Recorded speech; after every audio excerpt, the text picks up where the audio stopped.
So mga kanalids, update ko lang kayo sa aking ginawa o sariling gawa na coin operated shower. So ayan siya, bali apat. Meron akong ginawan dati dalawa, pero luma na nga, saka ayaw nang gamitin naman dito kasi nga pangit-pangit at tingnan. Yun siya, dalawa yun, mamaya pakita ko sa inyo mamaya. Saka ito, mas ginawa ko tong easy to use. Papasok na lang sila, maghuhulog ng coins, sabay may ligo na. So paano ko sinabing easy to use? Ito yun, naglagay ako dito ng instruction. So makikita talaga, may instruction sila dyan. Una, turn on power. So ito yun, power, nakalagay dyan ng power. So pangalawa, insert coin. So maghuhulog ka ng coins doon, depende kung ilang minutes ang gusto mo. Press start sa loob, press pause and resume andun sa loob ng shower room yan. So ang 20 pesos ay katumbas ng 4 minutes and 10 seconds. So actually dito kami nagkakatalo ng mga naliligo. Kasi pag sinabi mong 4 minutes lang, so ayun na lang kasi nga 20 pesos tapos 4 minutes lang. So parang ang bilis nga, mabibitin sila. Kaya dito kami nagkakatalo, babaguhin ko to. Actually ang 4 minutes na yun sa 10 seconds, ang katumbas nun ay 3 timba at kalahati. Yung mga timba ng pintura, malaki, yun ang katumbas nun. Kaya babaguhin ko na to, lalagyan ko na ng katumbas. Ang 4 minutes ay katumbas ng 3 at kalahating timba. So ngayon, tingnan natin ang loob. Ay, ang dami ko sa shower, dami susi kasi. So ayun, ayun ang laman niya. Magulo nga lang ang wiring ngayon, hindi ko pa naayos. So syempre, may mga barya dyan kasi nga coin operated shower nga tayo eh. So yung iba nito nakuha ko na, pinambili ko na yung, so maraming barya pa rin to. Ewan ko na sa kabila kung. So ngayon, una natin. So ito, mababasa naman nila dyan, may power. So pag nag-power tayo dyan, nag-una tayo, sabay na lahat yan. Pati ilaw, naka na yan. Pag i-off mo yan, sabay ng ilaw off. So ganun. Pati ito na machine, magkakasabay yan. So isang pindutan lang. So actually ito nga, meron pang 1 minute 53 seconds. So ibig sabihin, talagang yung 4 minutes na yun, sobra-sobra pa. At nga itong patunay oh. Meron pang natirang na 1 minute 53 seconds. May naligo. Matanda siguro naligo na ito. So hindi na naubos. Tapos na siyang maligo, meron pa siyang tirang oras. So ibig sabihin, talagang sobra-sobra pa yung 4 minutes. So mapapansin nyo dito, shower head lang, dito. Tapos ito na nagko-control ng tubig. Wala ka na makikita dito ng valve o yung on-off ng tubig. So, para sa mga nakikita natin ng normal na shower, kailangan pa siyang pihitin dyan para mag-off. So ayun na siya, nakawire lang siya, papunta dito. Yun, sabay na sa ilaw. Ito sa ilaw, 220 ito. Ito, na nagko-control ng tubig, 12 volts lang yan. So ganito yan dito. So ito, kung gusto natin i-reset na, dito lang sa loob, para hindi na magamit ng iba. Kasi pag naghulog ulit sila ng 20 pesos, magdaragdag sila ng oras. Magiging 5 minutes na yan. So ngayon, i-reset lang natin siya. Dito lang natin siya i-reset. Ayun. Ang narinig mo ng beep na yun, naka-reset na yan. So nag-blink-blink lang ang ilaw sa camera, pero ang digital na timer natin, pero sa actual hindi yan nag-blink-blink, steady lang yan. Iwan ko lang, ayan, ganyan lang yan. So i-on muna natin lahat. So ayun, pare-pare lang. Dito, mababasa mo yan. So easy to use talaga to. Kasi kung mababasa mo, meron diyang start, saka resume, pause, resume. So easy to use, hindi na kailangan na pagpasok ng maliligo, maghahanap ako anong gagawin, magtatanong. So ito na, babasahin lang nila. Start. So ayun, malinaw naman. Tapos, pause, resume. So ganun lang. Yung dati wala, hindi ganyan, saka maliit. So kailangan pa talaga lang magtanong kung anong gagawin. So ayun, i-on na natin. At ito, on din natin to. Ayan. Ayun din siya. So ito, 0-0 lahat. Actually may mga naligo na dito. Yung tiles, wala pa tayong tiles na yun. Kasi nga, kinulang sa budget. So nagtatanong ang iba kung bakit ang pinto ko daw pagbukas ganito. So normally mga pinto, dito dapat yan nakalapat sa dingding. Ito kasi double purpose ito. Double purpose ito na kan. Siyempre pagbukas natin ng pinto, ganyan. Kita agad nila itong digital number na to, saka yung buttons natin. So once maghulog sila, makikita nila na naka-registered yung hinulog na kung ilan, kung 5, 10 or piso. So makikita nila. Isa pa, kaya pag ganitong lagay ko ng pintuan, kasi may mga naliligo na pagpasok na dito, nakakalimutan nilang ilak. Kasi nga nagmamadali na magbanlaw, nakakalimutan ng ilak. So pag andito siya naliligo, dapat naman, kahit accidentally mabuksan yan, kasi yung iba nga hindi naman makatok muna, hindi agad yung makikita. Yun. Kasi andito siya. Hindi agad makikita na may naliligo o nakahubad siya. So safety pa rin. Kahit biglaan siyang buksan. So ayun. Ganyan yan. Magbukas dito. So natatakpan pa rin siya nito ng pinto. Naharangan siya. Kaya hindi pa rin siya makikita kung kaya nakahubad na siya. At the same time, pagbukas, kita agad nila dito yung timer. So, ngayon subukan natin, hulugan natin lahat. Ay, pakita ko lang muna sa inyo kung meron din laman to na isa. Ayun, meron din. Marami din. So, ang kagandahan nito, hindi na kailangan ng tagabantay. Hindi katulad ng mga dating shower ko noon na kailangan pa ng tagabantay. Ito, dahil nga sa may pagkatamad tayo, in-upgrade ko na. Hanggat may coins ka, pili ka maligo. Ngayon, kuha tayo ng coins.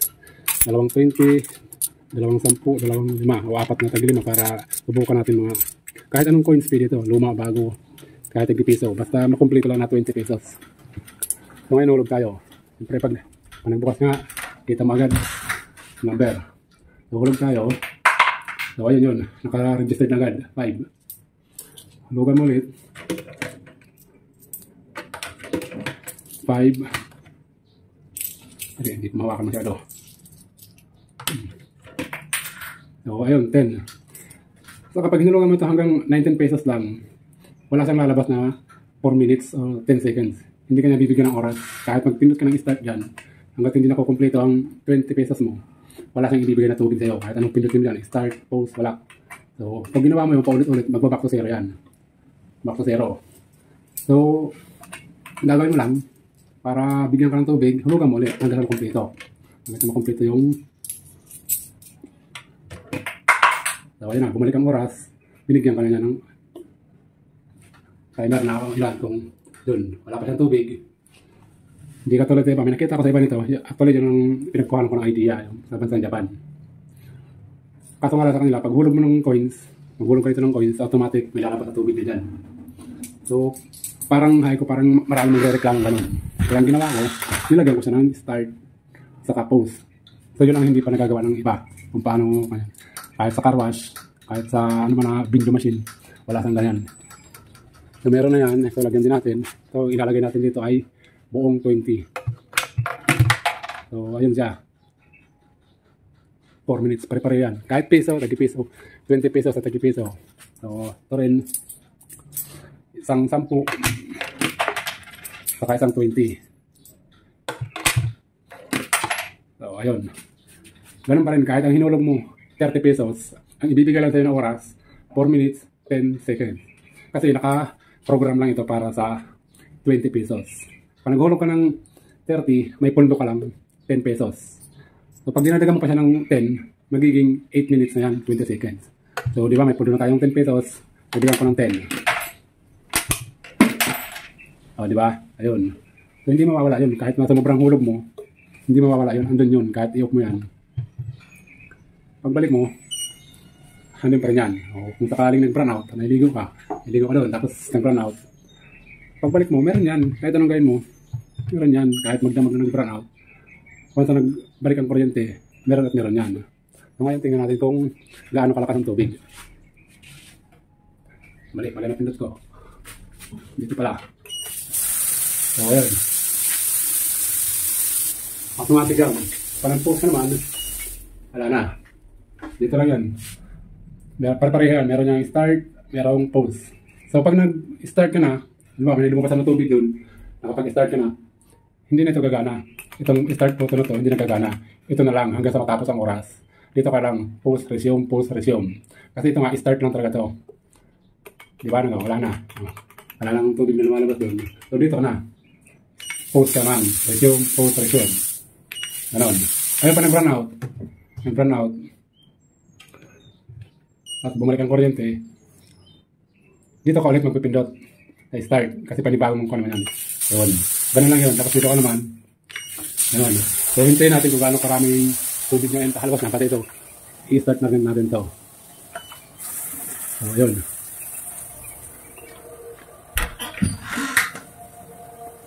Start. So, wala pa pala itong coins. Hindi natin nahulugan ito ng isa. Pero ganun pa rin. Hulugan natin ito ng 40 pesos. 40 pesos ang hulog natin dito. 20. Hulog. Sa iba na hulog.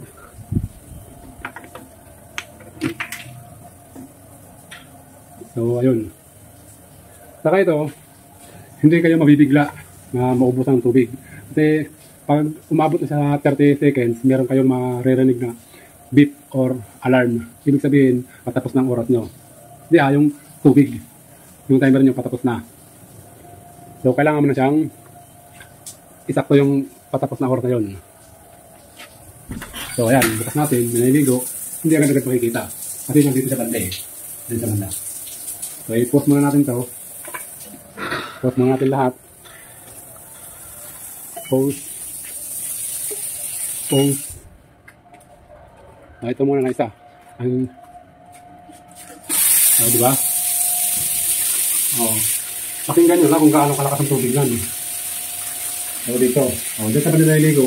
Dito sa banda naliligo. Kung pinto, andito. Kahit nagbukas ang bigla, nakalimutan ng ilap, hindi ka naman nakikita kasi andito siya.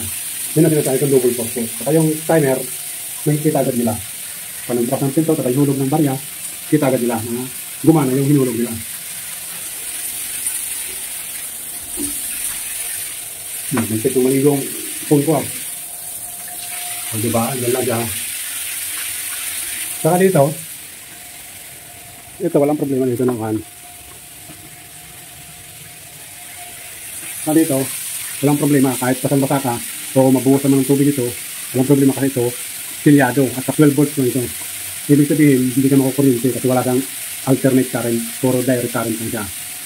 So, 15 minutes, itin mo lang gaano kahaba yun. Kung 40 pilos ang hinulog mo. Sa tansya ko hanggang 3 tao, hindi na maligo ito eh. Makakapagbanla pa na. Ako sinubukan ko to, 20 pesos. Hindi ko ginamit ang post. Nag-shampoo ko, so nagsabon ako hanggang matapos. Sakto lang sa akin, kahit hindi ko pinost ang timer niya. Sinubukan ko nga kung talagang kukulangin ako. Pero pa rin, sakto hanggang nakabanlaw ako, hindi, sakto lang. Lalo pa ngayon na mayroon siyang post. So ito, nakapost tayo lahat dito. I-on natin naman. Diretso. Saka ipaparinig ko sa inyo kung talagang may beep o may alarm pag nag-30 seconds pa lang siya. At ito,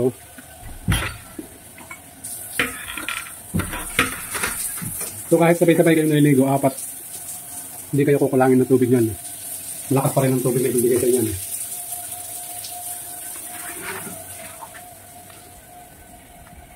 So ito yung dalawa na una kong shower. Diba? Ito gumagana pa rin naman to. Ayan. Kaso nga lang, hindi na ito ginagamit kasi ayaw na ng mga bisita. Kasi lumang-luma na. I-repair ko na lang to. Kaya gumawa ko ng dalawang bago. Saka ito, hindi siya masyadong kita agad. Kung naghulog sila ng coin, kailangan mo pang tingnan dito. Yung kanya. Dito, ganoon din. Hindi mo agad siya makikita kasi ipapasok ka pa para makita yung timer. Saka ito, wala nakalagay dito na start na logo. Pati yung post resume, wala. Buttons lang talaga. Blanco. So, hindi siya easy to use. So, yan.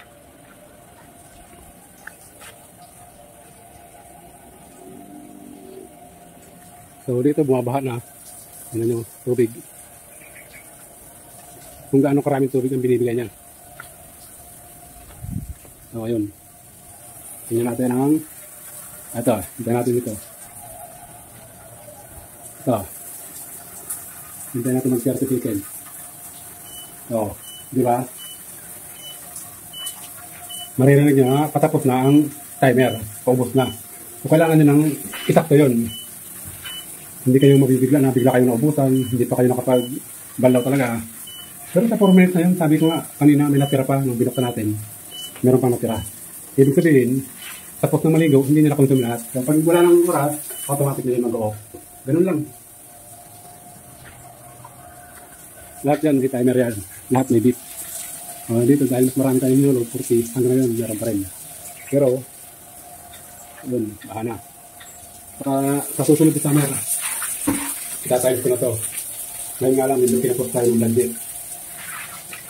Saka ito, mga waterproof ang mga yan. Lahat yan waterproof. Maliban na lang dito. Ito sa coin slot, hindi ang waterproof. Ang 220 lang dito, itong bandang labas, itong power button. Kasi kasama dito yung linya ng ilaw. Kaya 220 ito. Pero walang problema rin kahit basa ka. Hindi makakakuryente kasi nga waterproof to. Pilyado sa labas. Dito lang banda. Ito, may 220 yan. Banda rito, 220 yan. Yan. Kaya nga pilyado rin. So, safety pa rin naman naliligo kasi lahat ng 220 nasa loob. Yan, pati yung box na yan. 220 ang power supply. 220 to 12 volts. Maliban dyan, lahat yan 12 volts lang na yan. Pati ito, wala. Kahit baklasin nila yan, hawakan nila yung wire, walang problema. Direct current lang yan. So, ganyan ang shower natin ngayon. Sa buong beach, ako pala meron ganyan. Dati nga sabi ng mga bisita ko noon, mga shower dito, ang ganda daw. Balak daw niya magpagawa ganito sa bahay nila. Natawa na lang ako eh. Paano yun? Tuwing may ligo sila, kailangan nila maghulog ng coin. Saka mahal. May nagtanong sa akin kung magkano pagpa-install ng ganito. Computation ko yan, kasi lahat naman andun, pati presyo. Aabutin ng 7. Isang unit lang yun. 7,000.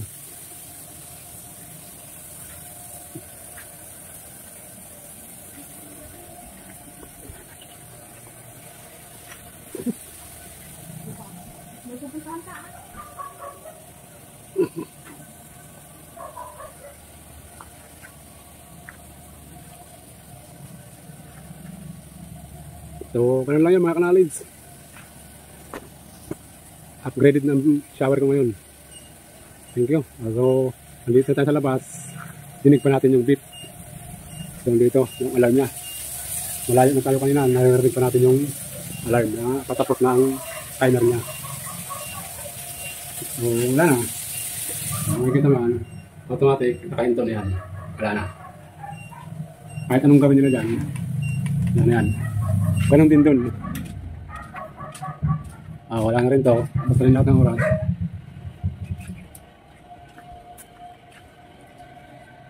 So, yan lang mga kanalids. Thank you.